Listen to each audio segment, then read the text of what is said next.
Hello दोस्तों, Photoshop के lecture number 5 में आप सभी का स्वागत है। आज की इस वीडियो में हम मार्की टूल के बारे में पता करेंगे।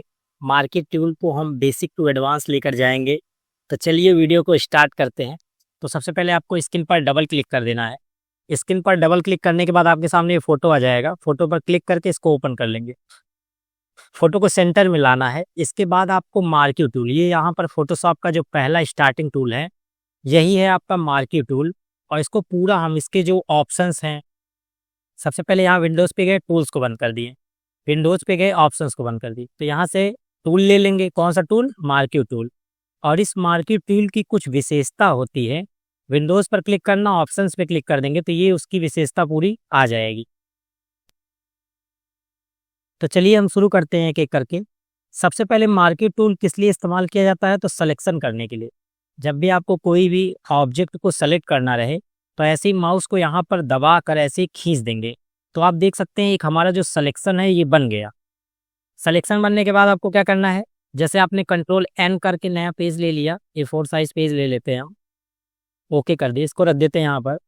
अब आपको इस पर क्लिक कर देना है। देन मूव टूल लेंगे, उठाकर इसको यहाँ पर रख सकते हैं। तो आप देख सकते हैं सिलेक्शन टूल की मदद से हम सेलेक्ट करते हैं और मूव टूल की मदद से इसको मूव करते हैं। अब बात आती है कि यहाँ पर जब इस पर क्लिक करते हैं तो ये बहुत सारा ऑप्शन ओपन होता है। इन सारे ऑप्शंस को हम एक एक करके देखते हैं। तो सबसे पहले हमारा ऑप्शंस है, यहाँ पर देख सकते हैं न्यू सिलेक्शन। जब भी आपको एक सिलेक्शन बना हुआ है, अगर इस पर क्लिक कर देंगे उसके बाद आप जो भी सिलेक्शन बनाएंगे वो नया सिलेक्शन बन जाएगा। जैसे पहले से ही ये सिलेक्शन बना था। अब आपको क्या करना है? इसको हम मूव करके उठाकर इस पर रख दिए। अब यहाँ पर क्लिक करते हैं, अगर यहाँ पर जाएंगे और यहाँ से न्यू सिलेक्शन कर देंगे, जहाँ से भी जो भी सेलेक्ट करेंगे वो नया सिलेक्शन बन जाएगा। दूसरा ऑप्शन हमारा है, यहाँ पर इस पर क्लिक कर दिए तो अब मान लेते हैं इसको सेलेक्ट कर लिए, यहाँ पर बन गया। अब इस पर क्लिक किए हैं तो एक से अधिक सेलेक्ट करना रहे तब इसका इस्तेमाल किया जाता है मल्टीपल सिलेक्शन के लिए। इसको सेलेक्ट कर लिए तो आप देख सकते हैं 2 सिलेक्शन हो गया। अब आपको उठा कर लेकर जाएंगे तो 2 ऑब्जेक्ट जाएंगे। अब देख सकते हैं हमारे पास 2 ऑब्जेक्ट यहाँ पर चले आए। फिर इस पर क्लिक कर देते हैं, यहाँ पर है ये दोनों बहुत इंपॉर्टेंट है। कैसे? अब दिखाते हैं आपको, थोड़ा सा इसको जूम करके हम इसको थोड़ा सा अच्छे से समझाते हैं। कंट्रोल डी करने पर ये डिससेलेक्ट हो जाता है, मतलब सारे जो डॉट डॉट लाइनें आ रही थी वो हट जाती हैं। अब हम इसको समझते हैं, ये सारे ऑप्शंस क्या हैं, इसको समझ में आ गया। जब भी एक सिलेक्शन करना रहे तो इसको, जब भी एक से अधिक सिलेक्शन करना रहे तो इसको, और इसका क्या होता है? Subtract from selection. इस पर क्लिक करते हैं। जैसे आप मान लेते हैं ये सिलेक्शन किए हुए हैं, इतना आपका सेलेक्ट है और आपने इसका इस्तेमाल करके एक ऐसे सिलेक्शन कर देंगे तो जो होता है हमारा ये अंदर वाला जो भाग, जो दूसरा आपने शेप बनाया है उसके अंदर आप देख सकते हैं 2 लाइनें आ गई हैं, वो हट जाएगा। इसको हम एक मिनट दिखा देते हैं आपको, एक सेकंड इसको हम समझाते हैं अच्छे से। आप देख सकते हैं हट गया। तो इसमें क्या हुआ है आपको हम एक मिनट दिखा देते हैं, इस सिलेक्शन में क्या होता है।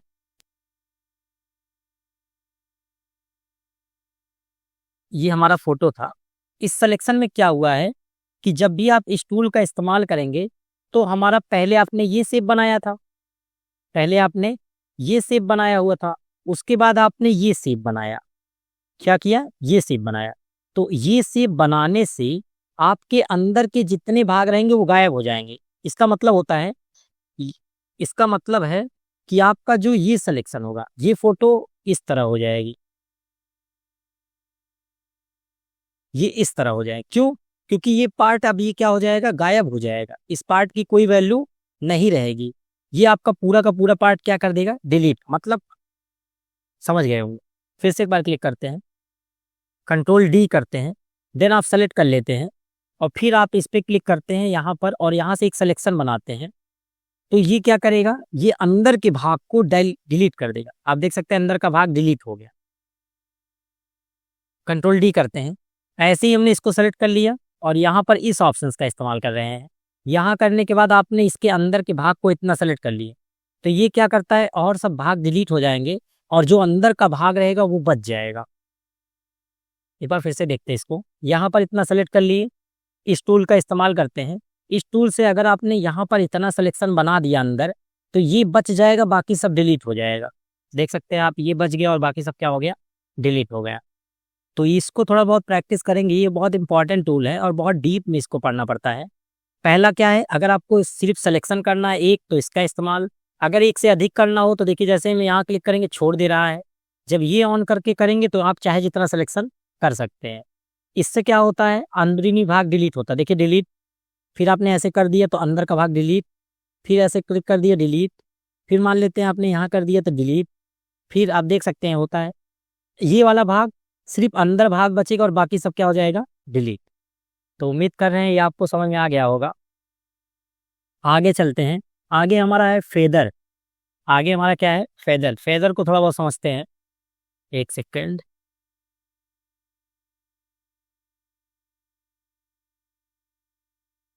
फेदर क्या होता है, तो बॉर्डर एरिया को क्या बोलते हैं, फेदर। आपके बॉर्डर का जितना आपका शार्प होगा या धुंधला होगा, ये फेदर डिसाइड करता है। जैसे हमने एक सिलेक्शन कर दिया, अभी आपका फेदर देख सकते हैं 0 है। मूव टूल उठाएंगे, इसको उठाकर इस पे रख देंगे, आप देख सकते हैं जो हमारा एरिया है इस फोटो का, ये बहुत ही शार्प है। आप इसके कॉर्नर साइड को देखेंगे तो ये जो हमारा कॉर्नर एरिया दिख रहा है ये बहुत शार्प दिख रहा है। इसका मतलब होता है बॉडी जो हमारा है इस पीछे बैकग्राउंड के साथ मर्ज नहीं हुआ है। दूसरा हम क्या करते हैं, इस पे क्लिक करते हैं और इस फेदर को हम कर देते हैं 10। फेदर को 10 पे करने के बाद मूव टूल लेते हैं और फिर इसको क्या करते हैं, उठाकर इस पे रखते हैं। एक सेकंड,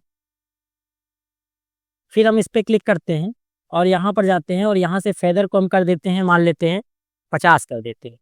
फिर इसको हम सेलेक्ट करते हैं, देन यहाँ करते हैं और इसको उठाकर इस पे ले जाते हैं। आप देख सकते हैं ये किस तरह बॉडी के साथ पूरा क्या हो गया, मर्ज हो गया। तो आप देख सकते हैं कि ये जो हमारा फोटो है इसमें फेदर मतलब बॉडी का जो बैकग्राउंड मतलब पीछे का जो कॉर्नर एरिया है, आउटलाइन, वो पूरी तरीके से बॉडी में मर्ज हो जाता है।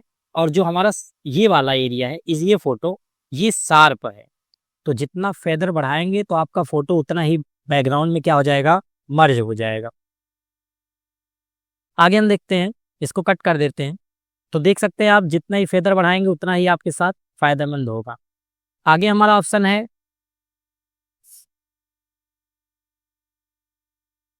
आगे हमारा ऑप्शन है स्टाइल। स्टाइल में ये हम जो आप सिलेक्शन करके लेकर जाते हैं इसको नॉर्मल स्टाइल बोलते हैं, ठीक है। और भी हमारे पास कई सारे स्टाइल होते हैं, जैसे आप स्टाइल पे क्लिक करके यहाँ कर दिए फिक्स एक्सेप्ट रेशियो, इस पे क्लिक कर दिए तो यहाँ पर हाइट विथ आ जाएगी।